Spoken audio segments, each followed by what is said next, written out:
The clock is ticking for Prince Harry, and for the very first time, his lawyers are genuinely worried. Not about tabloids, not about the royal family, about the United States government.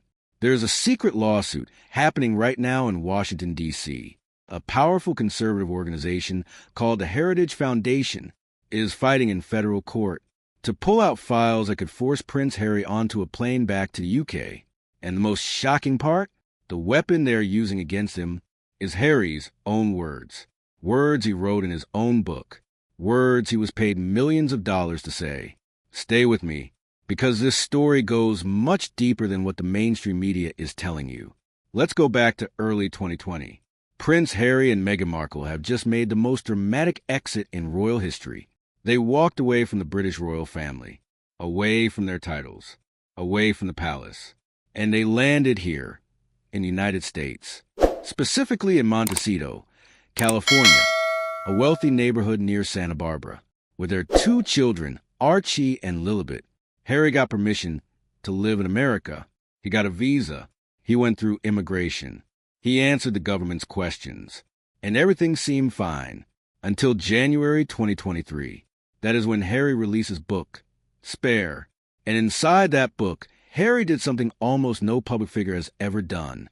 He admitted, in writing, to using cocaine. He admitted to smoking marijuana. He admitted to taking magic mushrooms, psychedelic drugs. He wrote about it in detail. He gave specific stories. He talked about doing drugs at parties in America. He talked about conversations he had while hallucinating. He sold that book to millions of people around the world.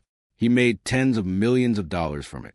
And almost immediately, a group of very powerful people in Washington, D.C. had one question. Wait a minute. Did Harry answer those same questions on his U.S. visa application? That question, right there, is what started everything. Now here's something that almost nobody is talking about.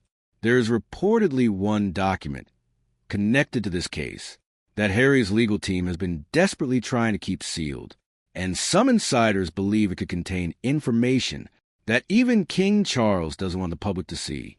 I'll tell you exactly what that document might be in just a few minutes. Keep watching. So let's talk about this lawsuit, because this is not just some minor legal argument. This is a full federal court battle happening right now in Washington, D.C. The organization behind it is called the Heritage Foundation. They are one of the most influential conservative think tanks in America. They have hundreds of thousands of members. They have been advising Republican governments for decades. And in 2023, they filed something called a Freedom of Information Act request. In simple words, they asked the U.S. government, show us Prince Harry's immigration paperwork. The Department of Homeland Security, DHS, said no. They said Harry's immigration records are private. They said releasing them could harm him. The Heritage Foundation said, we don't care. The public has a right to know. So they went to court. A federal judge, Judge Carl Nichols, got involved. He reviewed some of Harry's immigration files in private. He ordered some documents to be released. And in March 2025, just recently, the court released those documents to the public. But here's where it gets shocking. More than half of the information in those documents was completely blacked out, redacted, hidden. The Heritage Foundation's lawyers looked at those documents and said, this proves Harry has something to hide. Time for Prince Harry to go home. Those were their exact words. The Heritage Foundation's attorney, Samuel Dewey, went on record and said something that should terrify Harry's legal team. He said, if he lied on his immigration forms, that gets you deported. People are routinely deported for lying on immigration forms. Now, let me be clear. Nobody has proven that Harry lied. Nobody has proven that he received special treatment. But the Heritage Foundation is fighting very hard to find out. And under this current political environment in America, under President Trump, the pressure on Harry is more intense than it has ever been before. Now let's talk about the part that is almost too shocking to believe. Prince Harry sat down. He wrote a book. He told the world his deepest secrets. He thought he was being honest. He thought it showed strength and vulnerability. But his legal team is now sitting with those exact pages and quietly panicking because every line Harry wrote about drugs and Spare, is now potentially being examined as evidence in a legal case. Here are the actual words Harry wrote in his book. He wrote, "Of course I had been taking cocaine at that time, at someone's house. During a hunting weekend, I was offered a line, and since then I consumed some more."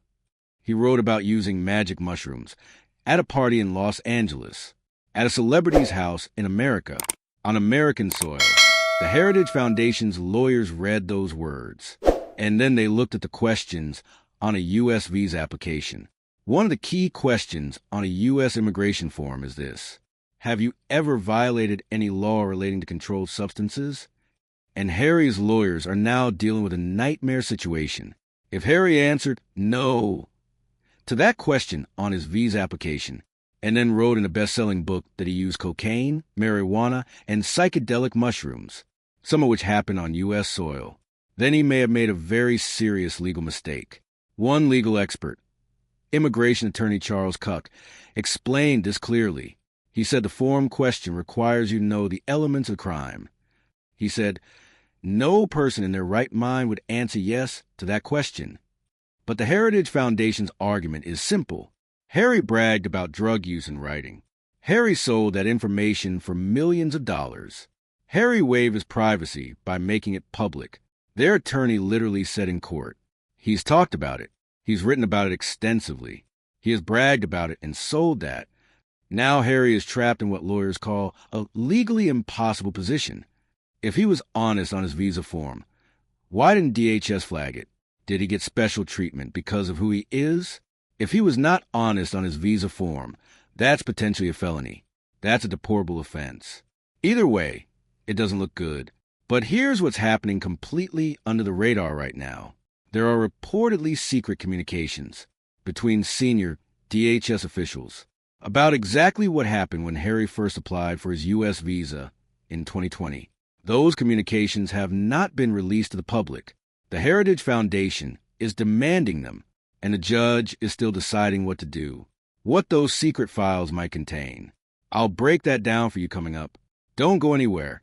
Now, let's bring in the legal perspective, because this is where it gets really technical. And I'm going to break it down so it's easy for everyone to understand. In America, when a foreign national applies for a visa to live in the country, they are asked very specific questions about drugs. The U.S. immigration system has something called grounds of inadmissibility. That's a legal phrase that means reasons why they can legally reject you or kick you out. Drug use is one of those grounds. But here's the important part that most people don't understand. Using drugs in the past does not automatically get you deported. America is more nuanced than that. There are actually a few ways Harry could have legally entered the United States, even with his history of drug use. Option 1. He disclosed everything and got a waiver. The U.S. government can grant waivers to people with past drug use. It's rare, but it happens. If Harry said on his application, "Yes, I use cocaine and marijuana," DHS could have reviewed that and still let him in with an official waiver. That would be completely legal. But it would raise the question, did he get that waiver because he's a royal? Did a normal person with the same history get the same treatment? Option 2, he didn't answer yes, and DHS didn't look closely enough. Maybe the applications were processed without proper review. If that happened, it would be a failure of the DHS process. Harry might not be directly guilty, but DHS would be in serious trouble. Option 3, he answered no when the correct answer was yes. This is the most dangerous scenario for Harry. If he lied, even accidentally, that is what immigration law calls misrepresentation. And misrepresentation on a visa application is a federal offense. It is ground for deportation. Even years later, even if you're a prince, even if you're the husband of an American citizen, even if your father-in-law's country is America's strongest ally, the law does not care about any of that. Immigration lawyer and expert Niall Gardner from the Heritage Foundation put it simply: we believe the American people have a right to know whether Prince Harry was truthful on his application. And here's the thing. The Trump administration has not said they will protect Harry. In February 2025, President Trump was asked directly, "Will you deport Harry?" Trump said, "I don't want to do that. But he did not say Harry was innocent. He did not say the investigation should stop. He literally took a shot at Meghan Markle in the same breath. So Harry cannot rely on political protection here. The legal case is moving forward, with or without Trump's blessing. Now here's something that most people have completely missed. While this lawsuit was developing in the courts, a U.S. congressman decided to take things even further. Florida Representative Greg Steube introduced a bill in Congress, and they named it, I'm not joking, the SPARE Act. S-P-R-E, SPARE. Like Harry's book, SPARE. The full name is the Substance and Possession Abuse Restrictions for Entrance Act. This bill, if passed, would permanently ban foreign nationals from the United States if they are found to have provided false or misleading information on their visa application about drug use. It would also make visa applications and immigration waivers public records, meaning anyone could file a FOIA request and see if you lied. The bill was clearly designed with one person in mind, and the Heritage Foundation is not hiding that fact. Their executive director, Mike Howell, said publicly on the record, with absolutely no hesitation, time for Prince Harry to go home. He went further. He said, without any official proof, but publicly, that he believes Harry committed a felony by lying on an O1 visa, the visa for people with extraordinary ability, and on a travel form called DS-160. He said, we now believe he has committed a felony. Harry's team has not directly responded to that specific claim. His representatives declined to comment on the court documents. But behind the scenes, sources suggest, his legal team is working overtime because in this political climate, in America, with immigration enforcement at its highest level in years, being a British royal is not the protection it once was. And now, I promise you this, let's talk about the documents that could change everything. The documents that neither the DHS, nor Harry's team, nor, reportedly, King Charles's advisors want to become public. Here's what we know. Inside this legal battle, there are 3 specific sworn statements filed by senior DHS officials. These are called declarations, and they explain, in secret, why the DHS refused to release Harry's records. The Heritage Foundation's legal team has not been allowed to see these statements. Only the judge has seen them privately. Inside those declarations, there is reportedly detailed information about Harry's exact immigration status when he arrived in 2020, the type of visa he was granted, whether any kind of waiver was issued, and whether any unusual or special processing occurred. Now, here's where it connects to King Charles. When Harry and Meghan left the royal family in 2020, there were reportedly private diplomatic conversations between the British government and American authorities. Nothing unusual about that on the surface. Countries communicate about high-profile individuals all the time, but the Heritage Foundation is essentially arguing, what if those conversations cross a line? What if the British government or royal advisors helped smooth Harry's immigration process? If evidence of that exists inside those sealed declarations, it would not just be a legal problem for Harry. It would be a diplomatic crisis between 2 of the closest allies in the world. And that is why those files are being protected so aggressively. Nobody, not DHS, not Harry, not the British Palace, wants that information in public. But a federal judge is deciding right now whether the American public has the right to see it. And the Heritage Foundation has made it clear they are not going away. They are not backing down. This case is going to reach a conclusion, one way or another. So let's bring this together. Here's where things stand today. Harry is still living in Montecito, California with Meghan and their 2 children. The Heritage Foundation lawsuit against DHS is ongoing. The judge has seen Harry's immigration records privately, but the full records have not been released publicly. The documents that were released in March 2025 were more than 50% blacked out. The Heritage Foundation called that unacceptable.